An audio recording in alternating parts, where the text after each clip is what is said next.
whole thing really works. I mean, really think about it. You pay your taxes, right? That money goes into one giant national pot. But how much of that actually comes back to your state to build your roads, run your local hospitals, or pay your teachers? It's not like they're just guessing. There's actually a constitutional umpire making the final call. All right, so here's our game plan for this explainer. First, we'll cover what the Finance Commission even is. Then we'll look at the big money split between the center and the states. After that, we'll see what the states are demanding. Then we'll get into the nitty-gritty formula they use to slice the pie between the states. And finally, we'll connect the dots and show you why all of this actually matters to you. Okay, so let's get into it. Who's the main player in this whole financial drama? Think of the Finance Commission as the official referee in the constant financial tug-of-war between the central government and all the states. Yeah, this isn't some random committee. Its job is literally spelled out in the Constitution. Every 5 years, a new commission gets together with one main mission: figure out a fair and logical way to slice up the national tax pie. And look, these aren't just friendly suggestions. Their recommendations pretty much set the entire financial blueprint for India for the next 5 years.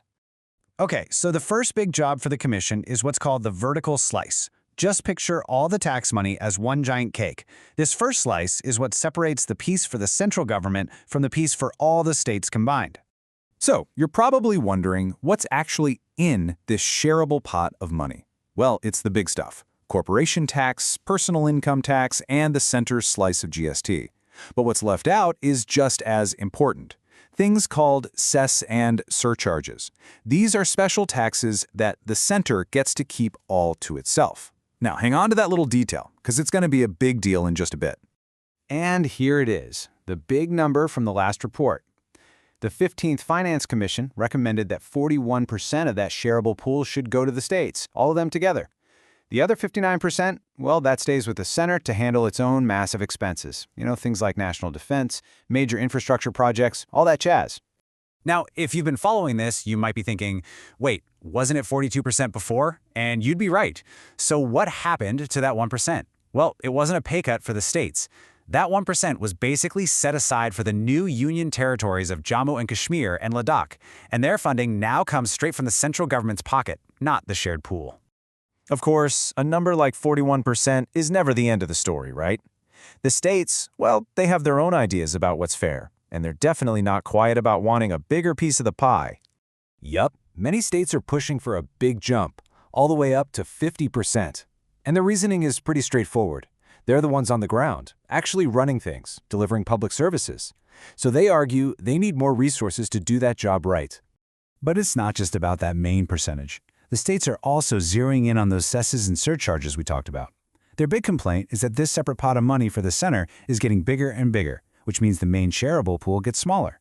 It's like the whole pie is shrinking before they even get their slice. But there's a big constitutional hurdle here. The last commission actually looked at this exact issue, and their conclusion was that under the current rules, the center has the right to do this. They said it was neither permissible nor desirable to put a cap on it. So for now, it's kind of stuck. The debate is definitely still raging on. All right, so let's recap. All the states together get 41% of the pot. But now for the really tricky part. How do you divide that money among 28 very different states? This, my friends, is the horizontal slice. I mean, it's obvious, right? Every state is totally different. We're talking different sizes, different populations, different levels of economic development. So they can't just split it evenly. Instead, they use this incredibly detailed and carefully balanced formula to figure out who gets what. Okay, let's actually look at the nuts and bolts of the formula from the 15th Commission. You can see all the different criteria here and, crucially, how much weight each one gets in the final calculation. You'll see the biggest one right at the top, income distance, sitting at 45%. But then you've got other stuff like population, land area, forest cover, and even some newer ones like demographic performance and tax effort. So what on earth do these terms even mean? Let's break down a few of the big ones.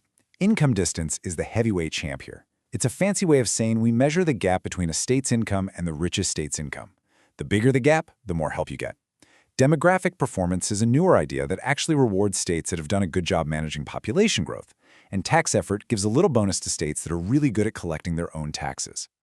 When you boil it all down, here's the core idea. The whole goal of this complicated formula is to strike a delicate balance between being fair, that's the equity part, of giving more to those who need it, and rewarding good performance. That's the efficiency part. Okay, we've been throwing around a lot of percentages and formulas, but let's bring this all back down to earth. Why should you actually care about any of this? Well, it's because it has a direct impact on your day-to-day life. So what was the end result of this new formula? Well, it caused a small but really significant shift in how the money flows. Generally speaking, states in the South and West, which often did better on things like population control and tax collection, saw their share of the pie get a little bit bigger. On the flip side, some of the big states in the North and Center saw their shares shrink, just marginally. And you got to remember, even a tiny percentage shift means we're talking about massive amounts of money. And this is what that money pays for. This isn't just some number on a spreadsheet in Delhi. This is the actual cash that funds your local schools. It's the budget for your public hospitals. It's the money used to build and fix the roads you drive on every day. It's what pays for public safety. Seriously, this is the financial engine that powers the public services we all depend on. And all of this leads us to the huge question that the next Finance Commission, the 16th one, has to tackle. In a country as dynamic and diverse as India, with economies and populations changing all the time, is it even possible for one single formula to strike a financial balance that's truly fair for all 28 states? That, right there, is the multi-trillion rupee question.